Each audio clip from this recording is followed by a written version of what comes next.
Uno. Kagkaroon ang inyo news team.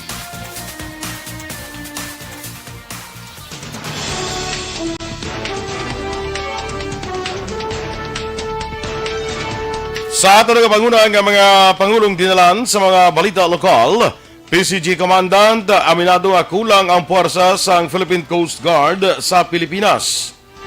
CDRRMO, PDRRMO kag kapulisan sa Negros Occidental naka-full alert status kasunod sang Bagyo Vicky.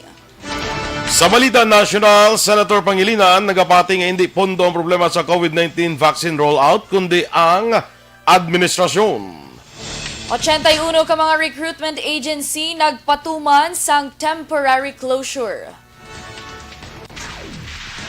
Mayong aga Bacolod, may aga Bilogabahin sang Western Visayas. Karon nga adlaw Sabado, Disyembre 19, 2020. Ang inyong news team, Aksyon Iden Aboso. kag Aksyon Boy Duran. Ang mga balita lokal, pagkatapos lamang sa na.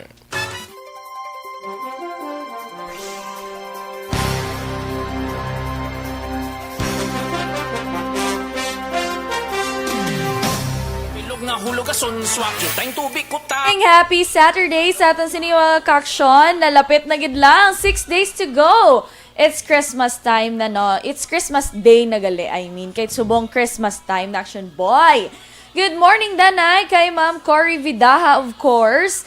Sir Alex Fuentes, good morning sa inyo and be safe sa imo man, sir. Emmy Esmeralda Dolido, good morning, Action Boy and Action Eden. Thank you so much, of course. Ma-Earl, good morning man. And syempre hindi gin madula, Sir Alex Monteza. Erwin Gonzalez, good morning man. Monitor lang sila kuno sa May Maaw. Flora May Bakuli Mirasol, good morning man. Sheila Alagos, Ewan Argilies, Ramil Duray Infante, Torrento Hael Pavillar, good morning kuno Action Radio Bacolod. Of course, kay 6 days to go na lang. Gusto ko ako gina mag-greet sa akon Maninoy One Ball. Maninoy One Ball, good morning. Kag kay Maninoy Alma. Thank you so much. Dira sa Las Vegas naman. Yes, good morning.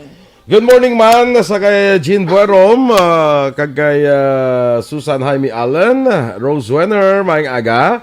Sa kay Teresa Linaha Kayaw. Kay kumpare ko, Glenn Santa Ana. Kumusta ka pare? Ang Pasko ako doon, yung pampadala. Di ka panukot, wala yan sa Facebook. Kaya para pressure yun sila. Na-pressure. Hindi lang mapapressure, pre. Okay lang ko. Bisan iPhone 12, okay ka na? Oh, wow. Moga. Hindi lang yun mag-pressure. S20 Ultra pwede mo. Kon ang Huawei 5GB ng sa... Hanggan ba? Na-pressure sila wala actually. Nya, ito kabudlay mo na sa iya yaman na muna yung pandemic. Anyway, sa kay Christy Arevalo, good morning man. As lang sa tani ko no, may biyahe na ang Roro. Kumusta Eds ang kwan? Wala Abong pa Eds? ka ano. Eds. Naka Ems, tapos Eds. Wala pa ko ka ano. Pa-check namon kay Action Alvin Grava kung ano nang update. Kay nakita ko Action Boy as of 10 p.m. Amo pa ning pinaka-latest update pa mo. Red rainfall pa kita. Negros Occidental, signal number 1. So Signal once number na one. automatic na once may signal kita diri sa Negros Occidental, still canceled sa gihapon. Sige. Siling ni pare ko Glenn Santana niya. Good morning man pre. Okay. Okay ano? Okay, ang iPhone 12. Oh my gosh. Cool ba? Ano? Grabe. Sige. Nugay pa pressure na pre. Kalma ka na. Oo. Nene Fair Campaniel. Good morning man. Sa kaya Glyn Katungay. Gatungay.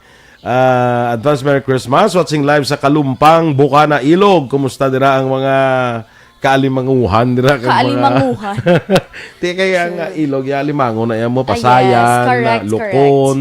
Nati kumusta dira no? Sa lumag Jepsin Carly Ray watching from Saudi Arabia. Vicente Semeliano. Good morning man sa imo kag mabuhay ka. Good morning, sir. Sa kay Plads Enriquez Alice. Good morning. Nene Fe Campaniel. Good morning ne. Good morning, Tita Nene. Kumusta naman dayang mga ano ganito, mga manumbok, mga tuna. Kompleto Sige. Ari na ang presidente, Dennis Richard Timor Roma. Good morning. Happy birthday kuno sa kay Toto Tantan, bata ni siya ni Bia Jonathan. Yes, and happy christening. Kay bunyagan to subong adlaw. Yes. Si Duran ang bahala da. Kay Maninay to siya. Ay, si Maninay Eden may duty pa. Maninay ka man to? Yes, of Ay, very course. good, very good. Cherry Garcia, good morning. Aksyon!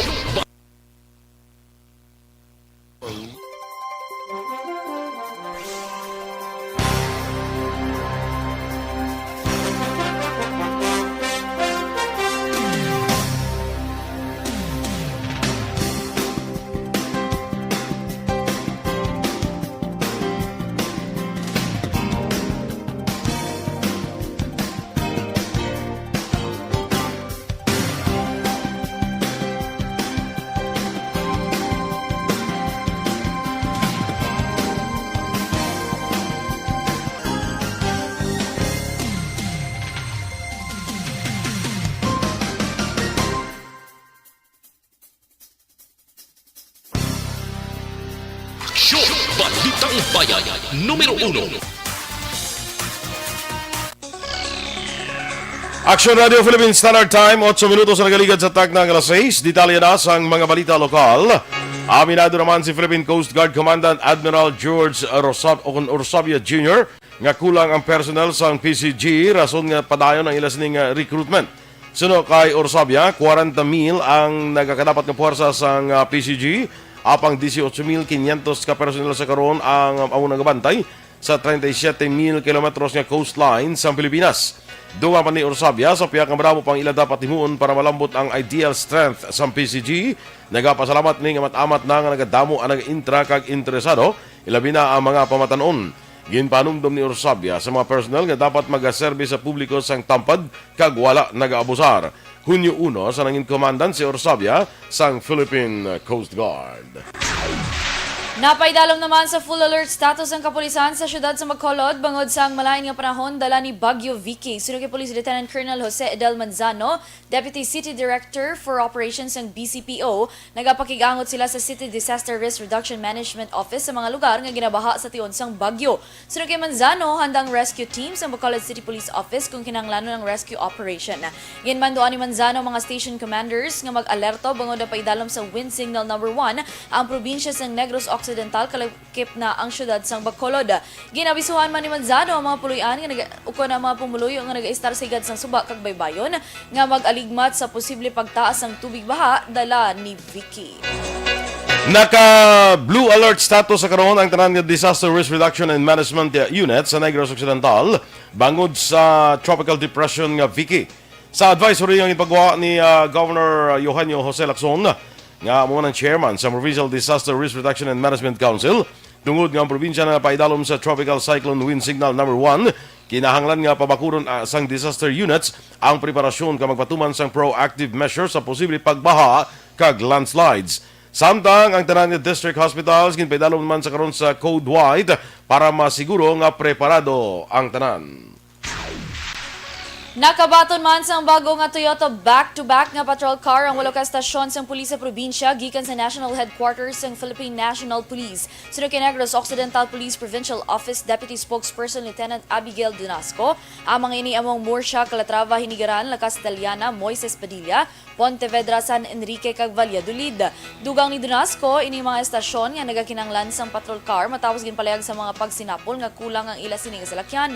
Palayag pa sang spokesperson ini ginahimo agud mas mapaayo ang serbisyo sang kapulisan sa publiko.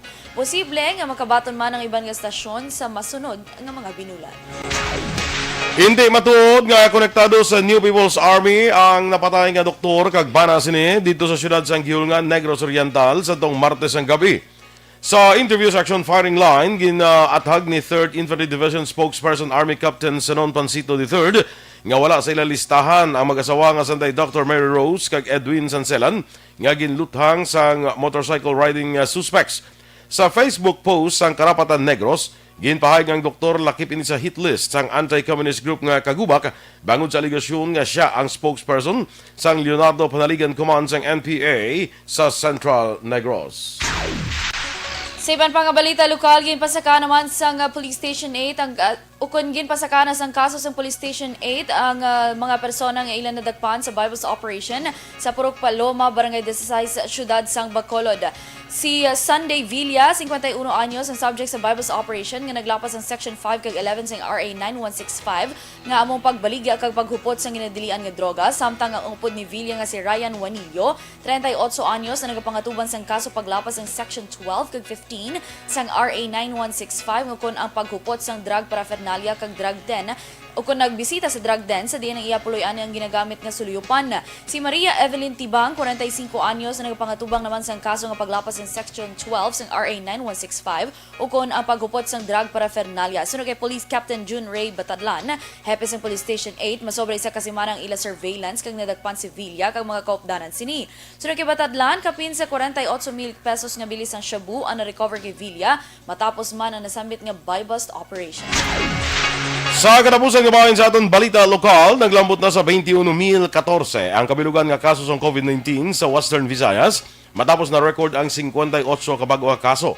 Ginanunsyo sa DOH6 nga ang Negros Occidental amo ang nanguna sa may madamo nga bago nga kaso nga may 27, ginasundan sa nga probinsya sa Iloilo nga may 13, siyudad sa Iloilo nga may 7, Guimaras nga may 5, Aklan 4, Capiz kag Bacolod nga tag-1. Samtang 113 ang bagong recoveries nga nagdala sa kabilugan nga 19,188 kagduwa ang bagong napatay nga nagdala sa kabilugan sang death toll sa 617.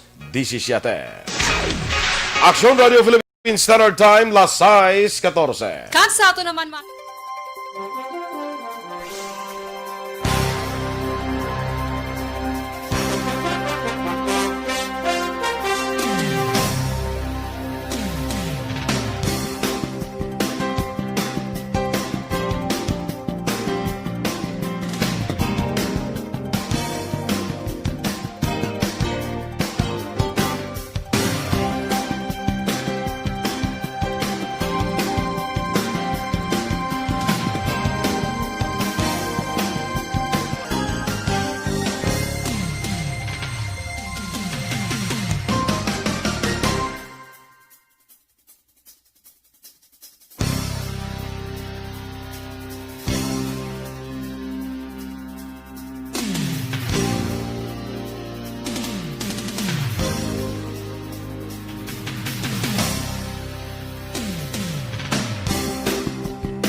Okay, good morning na sa kay Leia Cordova. Good morning dira sa imo watching from Manila.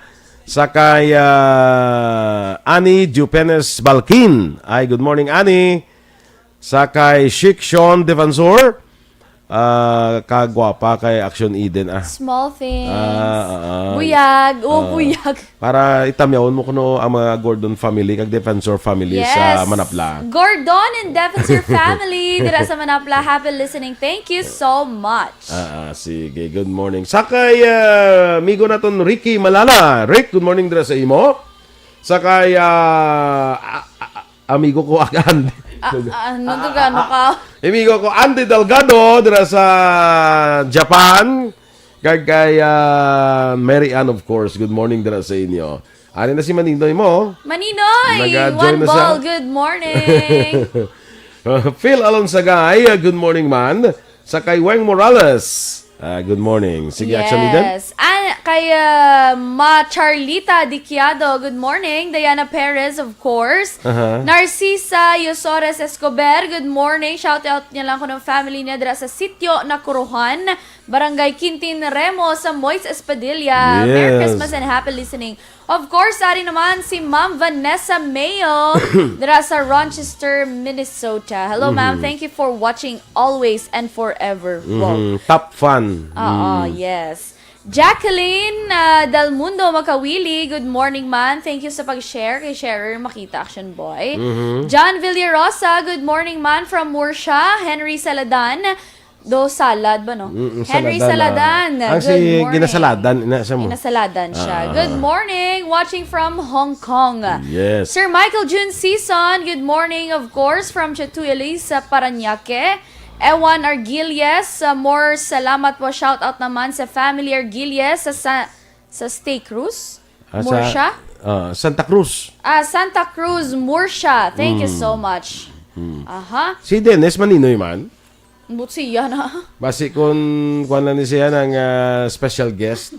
Feeling ko man special guest. So biyahian niya. So kung special guest may special gift ka man. Wow. Pressure. Pina-pressure mo siya. Nagdaog siya gapon. Magdawag Ginano ka yan gapon tong ha. 500 yaman. Kadako plus na og mo Dennis. Gani. Sige hada. Trex Reyes, signal number 1 man tagyapon. Yes. Ara pa kay way pa man lali ang latest announcement sa pag-asa. Bantayan sa aton nga next karon nga. Daon ta karon ako may ara mga latest announcement. Judy Don, good morning dira sa Austin, Texas. Yes, CJ Pexon Bangoy, watching here sa Taiwan. Yes, Thank you good so much, morning. Negro. Bago naman Action Boy no, from Taiwan. Bagong Yes. recruit. Bagong recruit. CJ Pexon Bangoy. Yes. Dina Decrepito, good morning from Barangay RSB, La Carlota City.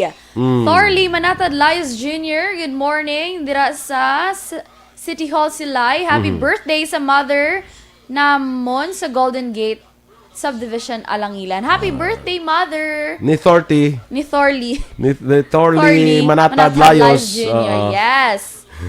Wilson Tejedor, good morning man. Leonard Antiporta, Lily King, Terry Simproni Young, Elena Parelo Magbas, R.R. Montua, Regino. Yes. R.R. Regino is back. Yes, Kaya welcome nga back. internet connection na kuha na mo. Nawagtang. Oo. He's back. Yes, perfect. Rayring and daw kuha niya mo. Sino nga itong boxing man? Si kuha galit ya, si Dennis. Kay Teresa Linaha Kayaw, good morning man sa imo, Tiray. Steve Ramos, Torrento Hail Pavillar, good morning. Sige. Ay bang karon naman ha. Standby na sa aton mga balita national.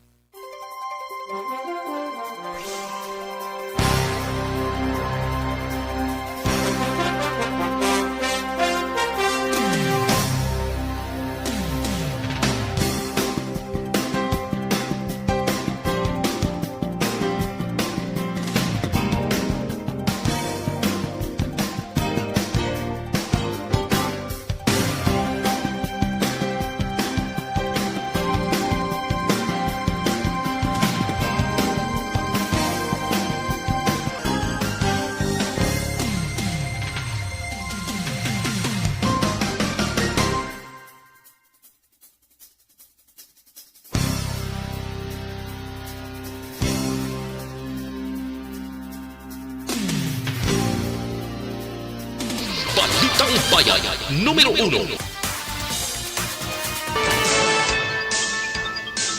Aksyon Radio Philippines Standard Time, lasais 22, detalya na sang mga balita nasyonal. Nagapati si Senator Francis Pangilinan nga hindi pondo ang problema sa COVID-19 vaccine rollout sa Pilipinas, kundi ang administrasyon.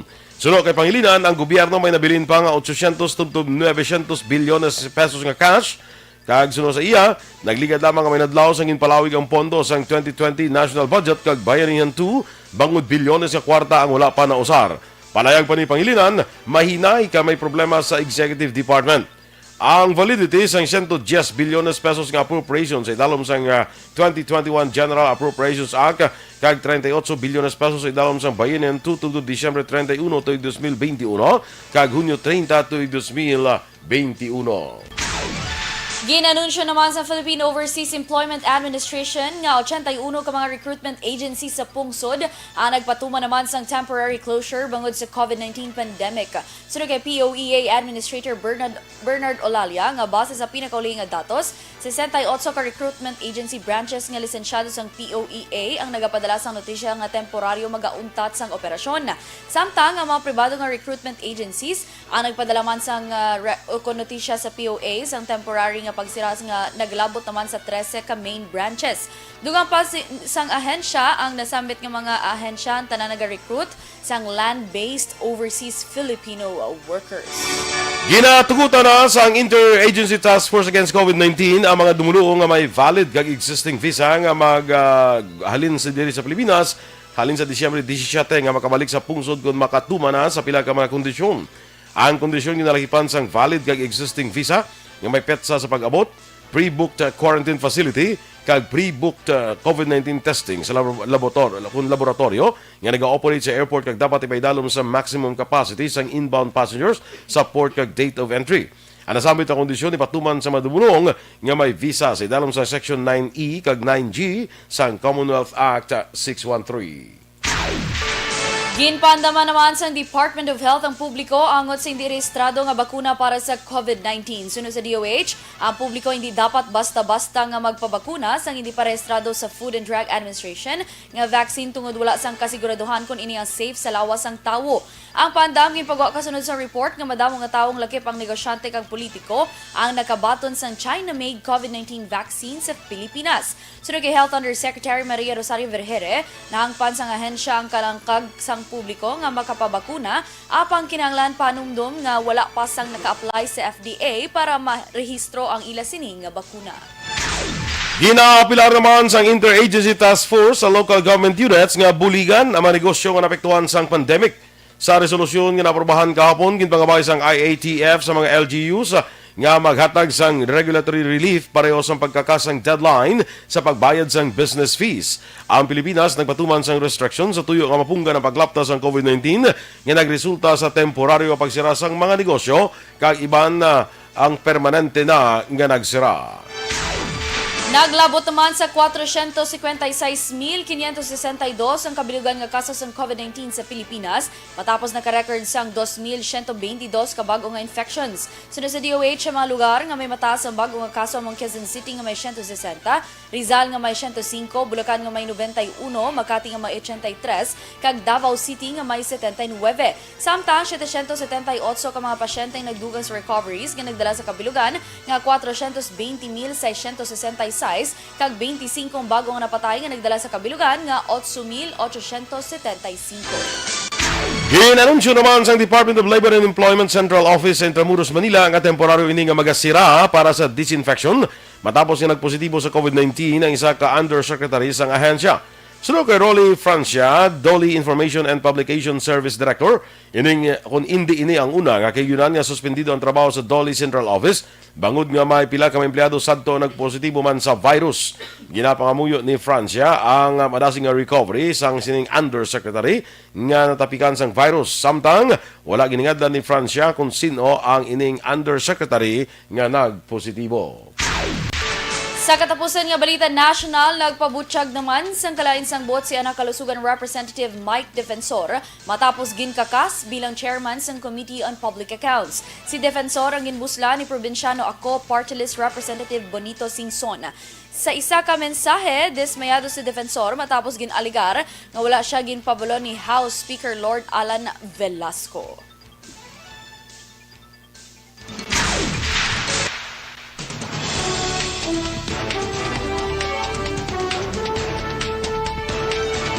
Happy wedding anniversary anay kay Tiray, kay Terry Simpron Yong, kay Jimmy Yong Sr. Happy wedding anniversary. Kag kay Teresa Pedrosa, good morning dira sa imo. Eliezer Likayan, Alma Agravante Sabater, Rian Montesa, good morning.